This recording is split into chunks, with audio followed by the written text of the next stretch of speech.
In this video, I'm going to give you 22 reasons why, as a frame builder, you should build your own forks. Let's get into it.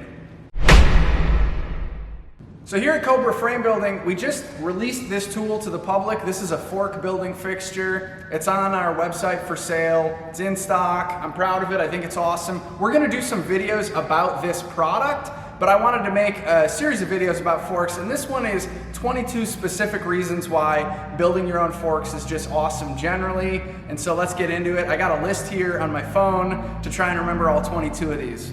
So number one is if you have like a dyno front hub and you want to do a clean integration up here on your hub so that the contactors and the wiring, and you want to mount a light, you can do that onto a production fork, but you just have so much more control to like dial everything in if you build it yourself. You can drill holes and you can put little cable guides and different things, fork light mount, or you can even use, I think it's the Schmidt or the Sun, I forget, one of those front hubs actually has special dropouts that conduct the electricity that the front hub makes. It conducts it through the dropouts themselves, so you don't have to plug in a wire or anything. You just load the wheel in and go, and it's going to conduct the electricity and power your lights. That's awesome. You kind of need to build your own fork to take advantage of all of that. So that's one great reason to build your own forks. Number two is 36ers, bikes that have unusual wheel sizes. There are very few, if any, off-the-shelf fork offerings that are going to fit for those kinds of bikes. And so, sometimes you would need to build your own just to have anything at all. And other times, you're going to be backed into a corner with like two good options, if that. And being able to build your own forks is just going to open up so many possibilities to make something that doesn't just work, but that's actually really awesome. Number three here on our list is truss forks. We've seen truss forks for like 100 years or something. I think they've had a resurgence in the last 10 or 20 years. They're really cool. It's just got an extra set of tubes up front, and you can use really small diameter tubing for your fork, but then there's an extra sort of pair of members that go and connect to the front dropouts, and it just gives you sort of like almost like the feel of a suspension fork, some people say. It's a very special look. I think I've seen some where there's extra tubes that connect right up here at like the fork crown, and then I've seen other ones where actually the second set of tubes goes all the way up past the head tube, and then it connects up by your headset spacers. There's a mount for them. And so however you do it, there are really very few, if any, off-the-shelf options for those kinds of forks, but you can build your own. Totally awesome. Reason number four that you should build your own forks is so that you can lead the way. And this one is sort of a conceptual one, but I think, when I got started building bikes, I felt like all of the good ideas in bicycle building probably already happened. Other people who were smarter than me probably thought of everything already, and I could just create things that were sort of derivative, and I could just make bikes that were beautiful, and I could have a fun brand, and I just thought it would be fun for me to make them. I just thought I would enjoy making bikes. But as it turns out, not all the good ideas have happened yet. There are people who are on the leading edge of bicycle design, who are coming out with new stuff all the time. And so if you're going to be building bikes, but you can't build the fork, you can't touch the fork, you can't make any cool dropout integrations or wiring or change the geometry or any of these things, you're never going to be able to contribute to that. You're just going to be pulling stuff off the shelf that already exists. And that might be fine, but if you really want to push the envelope and move things and create new kinds of bikes the world hasn't seen, you really need to be able to build your own. Number five is segmented forks. I personally love segmented forks. The Fat City Cycles sort of 5-tube New England style fork, as it's called by some people. I think it's a really cool style of fork aesthetically, and I think I've made a handful of them, and it gives you a lot of freedom to choose your tube wall thicknesses everywhere. Like just aesthetically, you get to choose a lot of proportions and angles, and it's really exciting to be able to tune the way that it looks. But also, you can change your rake, your axle to crown, your tire clearance, your tire width clearance. There's a lot of proportions you can adjust and fine tune on a segmented fork, and segmented forks look very distinctive. There are very few segmented forks in the world, and so if you build one onto your bike, it's going to stand out and it's going to look awesome, and it's going to differentiate you from other bikes that exist with, say, like a carbon fiber fork or a lugged crown fork or something like that. Point number 6 is full custom geometry. This is probably the most obvious reason to build your own forks on the entire list.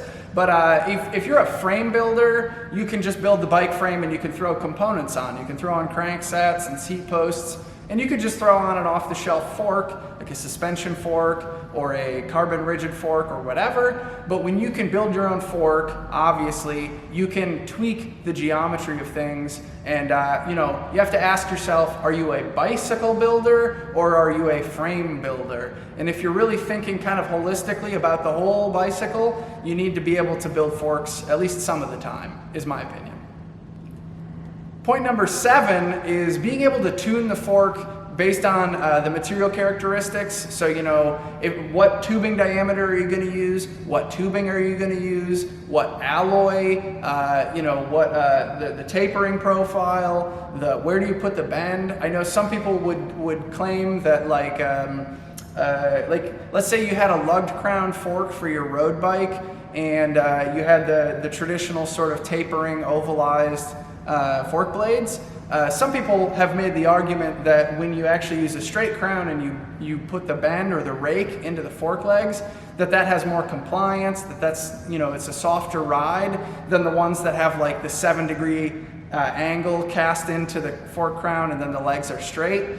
You know, I haven't tested that. I don't know if one is actually more supple or compliant than the other, but I've heard people argue that. So anyway, if you want to be able to tune things, you need to be able to build the fork yourself, or else you're stuck with what's available off the shelf. Okay, so point number 8 on my list is about suspension corrected forks, or basically forks that are built for a frame, like let's say a hardtail mountain bike, where sometimes you might use a suspension fork on that frame, and other times you might use a rigid fork. And so if you have like let's say like a 130 millimeter travel mountain bike fork, that's a really tall fork because normally it's not compressed all the way. So your axle to crown distance is pretty long. And if you wanted to build a frame or a whole bicycle for, let's say, a customer, and they wanted a rigid fork, but they wanted to be able to put a suspension fork on later, you really don't have all the best options from, like, you know, your engineering design perspective unless you can build your own fork. So you might build an extra long fork leg, you know, an extra long axle to crown fork, so that later they can seamlessly swap on their desired suspension fork.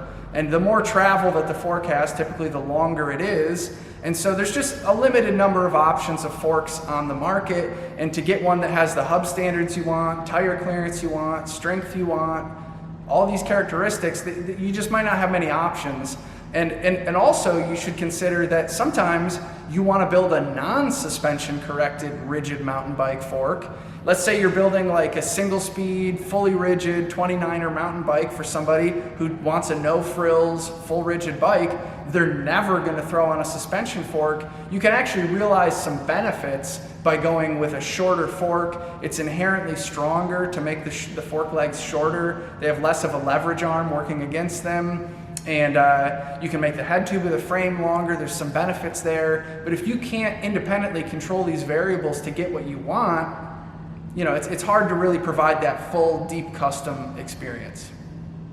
Point number 9 is lefty forks, or, you know, that's like sort of the Cannondale idea. The forks where you have a hub that's supported on one side and not the other. It's like a fork with only one fork leg, or the rear end of the bike that only supports the hub from one side, right? Well, Rob English, who was recently a guest on the Shut Up and Build Bikes podcast that I do, episode 52 or something, we talked some about building bikes with these styles of hubs. He's done a couple in that style. They're very cool, and he's an engineer, and he knows all about, you know, how you would design for that and thinking about those considerations. But if you want to do something wacky like that, you're not going to have hardly any options to buy that stuff off the shelf. Obviously, Cannondale did make a bunch of these forks, and maybe other manufacturers did too, but you're going to be really limited to the options. And if you wanted to build a rigid one to just the right specifications, you know, there's not that many parts out there to support it, but it's a really cool custom thing. It's very unique. It's going to differentiate your bikes. There are some potential technical advantages, and so, you know, you need to be able to build your own forks to realize those benefits. Point number 10 is aesthetic considerations, right? And so, yeah, like you could buy a production fork and then you could get it painted with the frame that you built as a frame builder, and you could slap the whole thing together and the fork might kind of match the bike pretty well. I've done that on a bike that I had fade paint jobbed with an Envy Composites fork. It looks awesome. The fork works great in that context. But I think there's a million little details that go into making something like a fork, and you want to be able to control all of that aesthetically. In addition to, for all the design and engineering sorts of thoughts, you might want to just change the way that it looks, the proportions, the angles, you know, the curvature of the bends, what centerline radius for this or for that, where you place the cable guides, or you know, how many freaking water bottle bosses did you put on? You know, that can be functional, but it can also be aesthetic. You want to be able to control that yourself. Point number 11 has to do with really tight clearances. So I remember over a decade ago, following on Tumblr, Brian Hollingsworth from Royal H Cycles, and he would brag sometimes, or at least show the really incredibly tight clearances on like track bikes he was building, where basically when you would load the front wheel and the tire, the space under the top of the fork crown was like paper thin, and it was so tight, and it was a really cool part. It's like a bragging rights thing to have a track bike that's so impractically tight, where the space between the tire and the down tube, or between the rear tire and the seat tube, all these clearances are so crazy tight that, you know, it's a precision endeavor in order to get them that tight without going over. Price is right, you know, as close as you can get without going over. And anyway, it can be tricky to build that stuff, but it can be very cool to nail the clearances. And production stuff is, you know, production forks, it's not usually going to be that tight unless you just put too big of a tire in there. So it's kind of fun to hit that stuff. Point number 12 is, if you're building the randonneur or constructor style bikes, you know, where you integrate stems and racks and fenders, lights, handlebar bags, all of the different components, you know, the frame pump, everything, that is a style of building where you think about every detail from the start and you integrate everything beautifully. And I just think it's pretty much impossible to build that kind of bike with somebody else's fork. You need to integrate everything. You need to take the hub that you want, and the bag that you want, and the tires and the fenders, and you need to make it all work together. And if you can't build your own forks, it's just not going to happen. It's not going to be very elegant anyhow. Point 13 is for cargo forks. So if you want to, you know, make a sick cargo fork so you can strap a pizza box, or you know, your cat canine, your little cat taxi to take your cat to the veterinarian, any of that stuff that you want to strap onto your bike, you know, a cargo fork is pretty sweet. You can do the side mounted panniers, but also being able to like actually build like a cargo rack. Or if you want to do like a smaller front tire, like a 20-inch front tire or something, so you can get that center of gravity lower, and you can do a rack like up here. Very cool to be able to do that in conjunction with the frames that you're designing, and you know, being able to build your own forks is keystone. Point 14 has to do with getting started, right? If you want to get started building things, building bike frames, building bikes, whatever, forks are a really good point of entry. For instance, the cost of this fixture is like about a quarter or a third of what it costs to buy our frame fixture. The cost of materials for the whole fork is a lot lower. The specialized tooling that you would want to do finish machining on things, the bill of materials, the amount of mitering and prep work, the amount of space that the linear inches of weld, all that stuff, everything just gets a little bit more manageable, a little bit simpler on a fork. I would say, if you're a beginner building forks, you need to be careful because a fork failure can be critical. So you want to know that your welding is at least halfway decent, but I think it's a really accessible point of entry. And in fact, for me, as a beginner builder, a decade ago or more, getting started, I built a lot more forks than I built frames. And to this day, I think I've probably built more forks than frames. They're just easier to build. I don't think they're easier to make money on always, but they are easier to build. And it's really cool. Like, let's say you're interested in building frames. You might start by building forks for the bikes you already have. Add some of those cool details with the rack and the cargo stuff and the integrating the dyno hubs. And if you love it, get a frame fixture and start building frames. Point 15 is about building lugged forks with refinement. So I've seen some frame builders will build like a lugged steel bicycle frame, and then they don't have a fork fixture. They don't want to be bothered to build forks, and so they buy off the shelf like a Soma or a Surly or some other production bike fork, brand new, that has like a lugged crown, and it sort of matches. And I feel like, to me, that stuff sticks out like a sore thumb. There's no shame in that, but to me, like, the refinement that you can get by thoughtfully designing and controlling every parameter, it just shows when you slap on like a production fork. The castings that they use, before paint, nobody's doing any finish work. The shorelines and the brazing quality, it's just not the same. If you take time and care with your lug work, you can really produce a superior product. And so if your frames look like that and then you buy a lugged fork, it's just not going to look the same. Not to mention all these other issues I mentioned. It's just not going to look proportional unless you just happen to spec the exact fork the way that you would have built it anyway, which is probably not the case most of the time. Point 16 has to do with plate crown forks. These are a very cool looking fork, and they're actually reasonably accessible to the average home gamer. Plate crown fork usually involves getting like laser cut or water jet cut, or you could cut it yourself with hand tools or a plasma cutter. But you get like 2 or 3 plates of, let's say 5mm thick steel, and you leave a little gap between them, and you have your plate crown fork. It's a really super cool look. It's very unique. I think it's kind of heavy. I don't know that it's really the best way to build a fork, but it's cool. And let's be honest, that's most of the reason that we're building bikes in the first place, is because it's freaking awesome. It's satisfying, it's fun, it's cool. You want to make something cool, so don't kid yourself. The cool factor is pretty important. Nobody's gonna look at your plate crown fork and say, that's boring. Like, it's totally awesome and unique and remarkable and fun. And with the way that Send Cut Send and other vendors make it so easy to order laser cut parts, you gotta try it. In fact, we gotta do one on the channel. I hope we can get to it because it would be a ton of fun to make a plate crown fork. Point 17 is titanium forks. Titanium forks are pretty uncommon, and if you want a titanium fork to match your titanium frame, good frickin' luck getting one that has the hub standard and the braking standard and the mounts you want, and all the way down the line, the axle to crown and the frickin' rake, the 2 most important dimensions.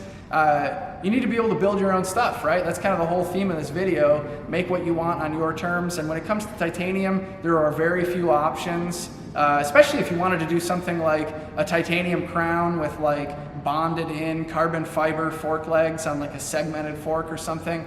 That would be cool as hell. And if it exists out there surely aren't many options. So just make it yourself.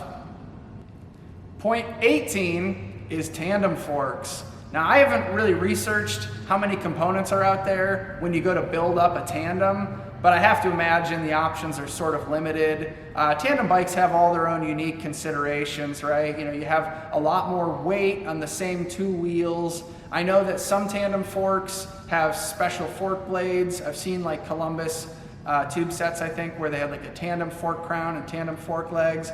I believe I've seen 1 1/4" steer tubes for tandems before, although I think nowadays people would probably just use an 1 1/8 to 1.5 inch tapered. That makes a lot of sense to me. That's probably what people are using these days. But anyway, you know, whenever you get into the niches, the obscure stuff, you're just gonna have very poor options, and being able to build your own is just gonna get you out of a lot of jams. And who wouldn't wanna build an awesome tandem with the fork just the way you wanted it? Point 19 is a truly stupid point, but let's say that you had some things that you wanted to carry with you as you were riding your bike.